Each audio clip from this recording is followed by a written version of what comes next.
As a Mississauga chiropractor over the past 22 years, I've seen many patients that have lower back problems, whether it be lumbar disc bulge, lumbar disc herniation, and lumbar arthritis, that actually started off as a knee issue.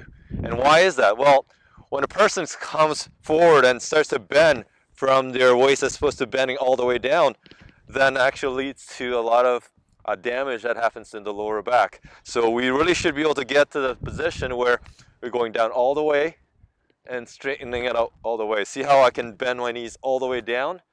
That's the position that you want to get into. And so in order to be able to do this, you need to have good knee mobility and also good ankle mobility.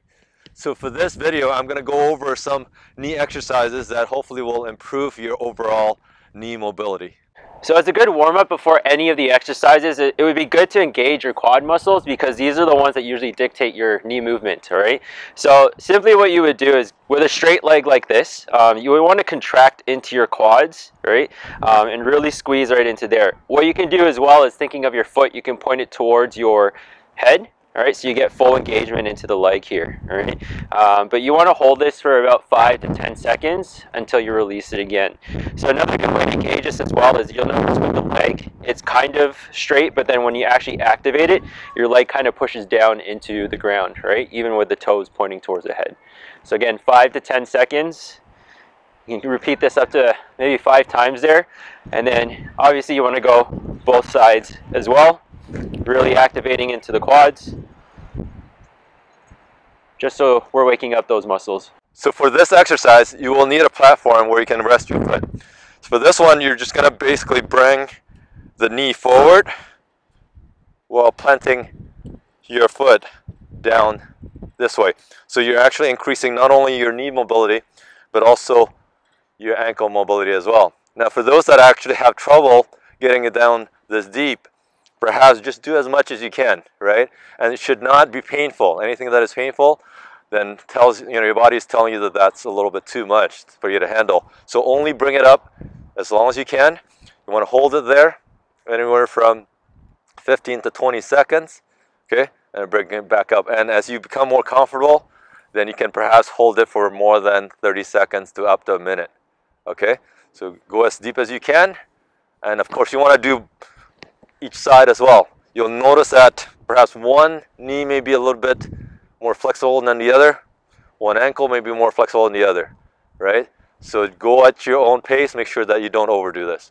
So for the next exercise, we're going to actually bring the knee up towards your chest, okay? So you're actually improving the mobility of your knee, right? By pressing this up like this. But in some ways, you're also stretching the back of your glute muscles, okay? All these movements are actually necessary in order to be able to squat all the way down the lift properly. And you want to do it in different angles. So not only do you want to go straight up, you want to fan your knee out and also stretch this way. So with each angle, you want to hold it anywhere from 20 to 30 seconds. Nice and gently. There should be no pain there. Now, if you find that this is too painful to be able to flex your knee this way, then just hold the back of your thigh as you're doing so.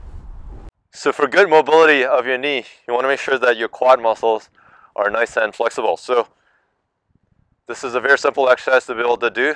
Now, if you have trouble getting that heel up to the buttock muscle, you may want to use a strap just like this one. All right, and just hook it right around your ankle and just pull it as far back as you can. Now, for those that actually have better mobility in their knee and you want to go a little bit more advanced, hang on to something stable and basically lean back as you're stretching your quad muscles, okay? Now, for those that actually have even more flexibility in their knee, right, you can also do this particular exercise, which is just basically use a platform such as this and lean back. You can use a wall as well, and you'll feel a nice stretch doing this. So ultimately, you want to have enough good mobility within your knees and your ankle joints where you can flex your knees such as this. And you also want to make sure that your heel can actually touch down to the ground. And from here, your chest is up and you would be able to lift up. Okay, so this is truly some of the skills that you need to make sure you have in order to protect your lower back. So if you want to have more videos such as this about lumbar disc herniation and lower back health and prevention of spinal decay, check out the video over here. And remember, a healthy spine leads to a healthy life.